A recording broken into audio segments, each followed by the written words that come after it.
Hello friends, आज मैं आपको बताऊंगा कि गाय भैंस यदि जो गाय भैंस हैं उसके लगभग बीमारियों का इलाज इन 4 इंजेक्शन से, यानी कौन से ऐसे 4 इंजेक्शन आते हैं जिसका इलाज आप गाय भैंस में कर सकते हैं। तो कौन से इंजेक्शन आते हैं, उसकी डोज क्या होती है, किस रूट से इंजेक्शन लगाए जाते हैं, पशु के लिए सेफ है यानी लगभग बीमारियों का इलाज आप उस स्थिति में गाय भैंस में उन इंजेक्शनों के द्वारा इलाज किया जा सकता है। तो बहुत इस तरह जो वेटरनरी हैं उनके बार इस तरह कमेंट्स आ रहे थे, बहुत इस तरह जो पशुपालक हैं उनके भी इस तरह कमेंट्स आ रहे थे कि सर इस तरह की कौन से इंजेक्शन उनके बारे में हम जानकारी लेना चाहते हैं।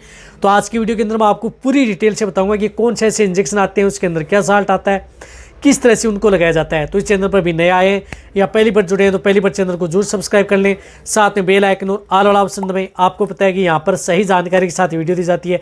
आते आए वीडियो को लाइक किया करें और दोस्तों के साथ इस चैनल की वीडियो जरूर शेयर किया करें ताकि उन्हें भी प्रॉपर नॉलेज इस चैनल के माध्यम से मिले। देखो, यदि आपके पशु में बहुत इस तरह की जो बीमारियां होती हैं जो आपको या तो कुछ समझ में नहीं आ पाता या आप पहचान नहीं पाते या कहीं पर आप कंफ्यूज हो जाते हैं या डायग्नोसिस सही नहीं कर पाते और लगभग जो बीमारियां हैं उसका इलाज आप उन चारों इंजेक्शन से उन पशुओं में करवाया जा सकता है।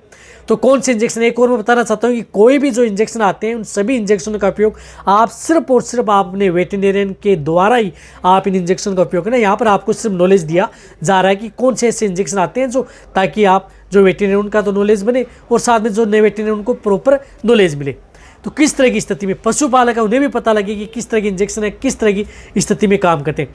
देखो, यदि आपके पशु में ज़्यादातर देखने को मिलता है कि यदि आपका पशु खाना पीना नहीं कर रहा है, जुगाली नहीं कर रहा है, सुस्त है, खाना पीना छोड़ दिया है या जिस प्रकार से कोई वायरल डिजीज़ हो गई है या बदलते मौसम में सर्दी, जुकाम, बुखार, खांसी, निमोनिया, इस तरह की स्थिति हो गई है, कहीं पर पशु में चलने उड़ने में दिक्कत हो गई है या कहीं पर पशु में चोट लग गई है, कहीं पर गिर गया है, कोई एक्सीडेंटल काम हो गया है या कहीं पर यदि आपके पशु में स्वेलिंग आ गई है, तो उस तरह की स्थिति में या कहीं पर यदि आपके पशु में इंडाइजेशन संबंधी दिक्कत है और भी दिक्कतें, तो उस तरह की जैसे यदि आपके पशु पेट बंद, अफारा, अपचन, मेटाबॉलिक डिजीज़, पेट की बीमारी, तो इन सभी तरह की स्थिति में आप उन इंजेक्शनों का उपयोग पशु में करवाया जाता है।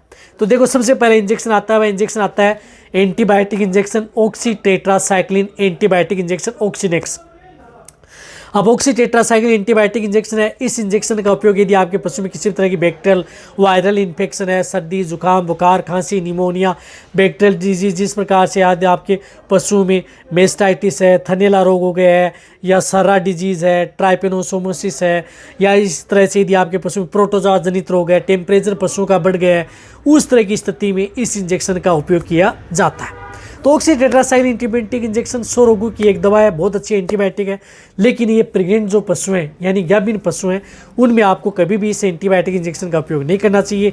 इसकी डोज आप जिस प्रकार से जो गाय भैंस हैं उनमें 20 ml से लेकर के 50 ml वो आपका वेटरनरी डिसाइड करता है। 50 ml कई बार ड्रिप के साथ दी जाती है, तो टेम्परेचर बढ़ गया है, पशु गर्मी स्ट्रेस में आ गया है वहाँ पर भी, तो इस स्थिति में 20 ml से लेकर 50 ml इंट्रामस्कुलर व इंट्रावेनस इंजेक्शन दिया जाता है। इसी तरह से दूसरा इंजेक्शन आप देखो, एंटीबायोटिक इंजेक्शन है, ये प्रेग्नेंट पशु को नहीं लगानी है। प्रेग्नेंट है तो इनकी जगह आप जिस प्रकार से पेनिसिलिन ग्रुप की एंटीबायोटिक है उसका उपयोग कर सकते हैं। पेनिसिलिन ग्रुप की कोई भी एंटीबायोटिक है, जैसे पेनिसिलिन हो गई या DCR हो गया या अदर जो इंजेक्शन हो गया, उनमें से कोई सा भी इंजेक्शन का उपयोग करवाया जा सकता है प्रेग्नेंट पशु के। इसी तरह से दूसरा इंजेक्शन है वह इंजेक्शन है CPM chlorphenamine maleate injection. CPM injection, chlorphenamine maleate injection, ये आपके पशु में किसी भी तरह की जो बीमारी हो जाए, कोई भी बीमारी है, तो उस स्थिति में ये इंजेक्शन पशु को दिया जाता है। तो CPM इंजेक्शन जिस प्रकार से जीत इंजेक्शन आता है, इस इंजेक्शन का उपयोग जिसकी डोज जिस प्रकार से 10 ml तक आप इसका उपयोग कर सकते हैं। 10 ml आप इस इंजेक्शन का, जो बड़े पशु हैं, जो गाय भैंस हैं, उनमें आप 10 ml इंट्रामस्कुलर ये इंजेक्शन जीत इंजेक्शन है, ये इंजेक्शन लगाया जाता है। बहुत अच्छा ये इंजेक्शन आता है। रही बात इस इंजेक्शन की डोज जिस प्रकार से CPM 1 ml पर 40 kg बॉडी वेट आप इस इंजेक्शन का उपयोग कर सकते हैं। इंट्रामस्कुलर सभी तरह के पशु के लिए सेफ रहता है, किसी भी तरह की बीमारी में ये इंजेक्शन पशु में उपयोग किया जाता है। इसी तरह से जो तीसरा इंजेक्शन आता है वह इंजेक्शन आता है जिस प्रकार से मल्टीविटामिन इंजेक्शन, ट्राइबीवेट इंजेक्शन। आप ट्राइबीवेट इंजेक्शन जिसके अंदर विटामिन का एक समूह आता है, विटामिन B का समूह आता है, तो ये इंजेक्शन यदि आपके पशु में किसी भी तरह की कमजोरी है, खाना पीना नहीं कर रहा है, जुगाली है, सुस्त है, उड़ने बैठने में दिक्कत है, किसी तरह की विटामिन विटामिन की डिफिशियंसी हो गई है, या जिस प्रकार से पशु बैठ गया, खड़ा नहीं हो पा रहा है, लंगड़ा करके चल रहा है, वीक है, तो उस सभी तरह की स्थिति में, टेम्परेचर कम है, बढ़ा हुआ है, तो सभी में आप ट्राइबीवेट इंजेक्शन है उस इंजेक्शन का उपयोग किया जाता है। मल्टीविटामिन इंजेक्शन आता है, किसी भी तरह की कोई बीमारी यदि आपके पशु में समझ में नहीं आती है तो मल्टीविटामिन के तौर पर आप ट्राइबीवेट इंजेक्शन का उपयोग पशुओं में करा सकते हैं। बहुत अच्छा रिजल्ट ये इंजेक्शन देता है। इस इंजेक्शन की भी डोज 1 ml पर 20 kg बॉडी वेट इंट्रामस्कुलर व इंट्राविनस दोनों रूट से ये इंजेक्शन पशुओं को लगाया जाता है। तो ये इंजेक्शन भी आपके पशु में किसी भी तरह से बैक्टीरियल डिजीज हो, वायरल हो, या जिस प्रकार से नॉर्मल टेम्परेचर हो, हाई टेम्परेचर हो, या अदर कोई बीमारी हो जिसमें विटामिन की डेफिशिएंसी हो, तो उस स्थिति में ट्राइबीवेट इंजेक्शन पशु को दिया जाता है। सभी तरह के पशुओं के लिए सेफ इंजेक्शन है। तो ये तीसरा इंजेक्शन भी ज़्यादातर जो बीमारियों में पशुओं को ये इंजेक्शन दिए जाते हैं और बहुत अच्छा रिजल्ट ये पशु में इंजेक्शन देता है। इसी तरह से अब चौथा जो इंजेक्शन आता है वह इंजेक्शन उपयोग में आता है जिस प्रकार से एनाल्जेसिक है, एंटीपायरेटिक है, एंटी इन्फ्लामेटरी, यानी दर्द, सूजन और बुखार का, जो आपके पशु में कहीं पर भी दर्द हो गई है, स्वेलिंग आ गई, कहीं पर चोट आ गई, कोई किसी भी कारण स्वेलिंग आ गई है, सूजन आ गई है शरीर के ऊपर, चाहे इंटरनल स्वेलिंग हो, चाहे बाहर स्वेलिंग हो, सूजन हो, या कई बार यदि आपके पशु में दर्द, सूजन हो, बुखार हो, टेम्परेचर हाई हो, तो उस स्थिति में आप जिस प्रकार से मिलोनेक्स प्लस इंजेक्शन, जिसके अंदर साल्ट आता है, मिलोक्सिकेम एंड पैरासीटामोल साल्ट का जो इंजेक्शन आता है, इस इंजेक्शन का उपयोग ज़्यादातर आप हर तरह की बीमारी, दर्द, सूजन और बुखार में इस इंजेक्शन का उपयोग किया जाता है। ये इंजेक्शन भी प्रेग्नेंट पशु हैं उनके लिए ये सेफ इंजेक्शन होता है। तो इस इंजेक्शन की भी डोज 1 ml पर 20 kg बॉडी वेट इंट्रामस्कुलर, ये सिर्फ और सिर्फ आपके पशु में इंट्रामस्कुलर ये इंजेक्शन लगता है। तो ये सभी के सभी इंजेक्शन आप यदि पशु में जब दिक्कत हो जाए तो ये चारों इंजेक्शन पशु में साथ में उपयोग कर सकते हैं। जैसे 2 गर्दन में लगा दिए, 2 पुट्ठों में लगा दिए, इस तरह से आप उन इंजेक्शनों का उपयोग साथ में कराया जा सकता है। किसी भी तरह लगभग बीमारियों का इलाज इन 4 इंजेक्शन से हो जाता है।